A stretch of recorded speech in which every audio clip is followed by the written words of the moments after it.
Άλλη μία αποκλειστικότητα έρχεται αυτή την Τρίτη 8 Ιανουαρίου στο Bob FM 102,1.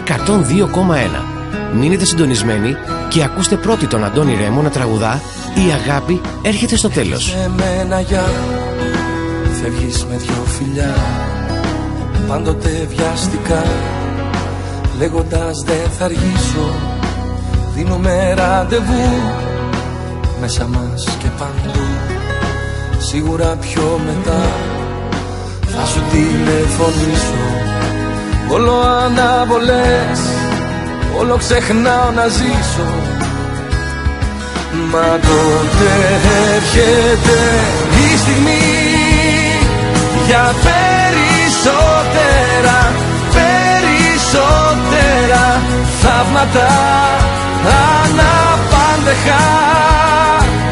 Εκεί που έλεγες θα με πάντα χαμένος, η αγάπη έρχεται στο τέλος.